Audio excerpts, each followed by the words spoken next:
sometimes have questions go round and round and round, loop around in your brain, like, why did they do that? Why did I do that? Why did I say that? Am I going to be able to do it? How did that happen? Why do people behave like that? Round and round. I call them unanswered looping questions because we never actually answer them. We just spin them round and round and round in our brains. And what happens is not only does the question spin, but depending on the question, it can almost send us over the edge because some of those questions we don't have any answers for.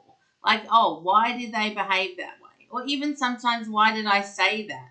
We're never ever going to be able to answer that question. And so this eternal looping just messes with our heads. And you want to just remind yourself that you're never going to be able to answer the question and just move on. The more we have a question come into our brain and we kind of play with it and we let it loop like that, the more impact it has on us because every time we think it, we kind of evoke an emotion in ourselves. So, oh, why did they behave that way? And then we don't know the answer, but we just keep asking the question. And then it leads us on to other things. Well, I wouldn't behave that way. They shouldn't do that. And then round and round we go. Now, so they're the questions we can never answer. And the other ones, we can answer the question. And this is what I want you to get into the practice of doing. When you have these unanswered questions, you interact with them. One of the ladies that I coach, something had happened at her job. So she's in charge of managing some people and they weren't doing something they were meant to be doing. And when this was all discovered, she kept saying to herself, oh, how did I not notice? Why didn't I know? Why didn't I know that wasn't happening? Why didn't I know that wasn't happening? And every single time she asked the question, she would upset herself again.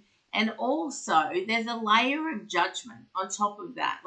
The question is, why didn't I know? But the actual thing is, I should have known that was going on. And so then we have this layer of judgment on top of it. And when I asked her to just answer the question, why didn't you notice that they weren't doing what they were supposed to be doing? She had a long list of reasons. Oh, because I've been focusing on this, because these other things have been a priority, because whatever the list of things was. But as soon as she was able to answer the question, she could see how easily it had happened that she had missed it. And also in answering the question, she takes some of the judgment off for a start, but also she can start to put in strategy so that that doesn't happen again. But starting to have a look at strategies wasn't even available until she actually answered the question for herself, because these unanswered looping questions just get us nowhere, and that's why they're looping, right? Round and round and round. So when you are doing that and you have this unanswered question, the first thing you need to do is decide, is this a question I can actually even answer? And sometimes it's not. And so we need to get a little bit strict with ourselves and say, I'm not thinking about that anymore. I'm not going to continue to have that question loop round and round and round in my mind.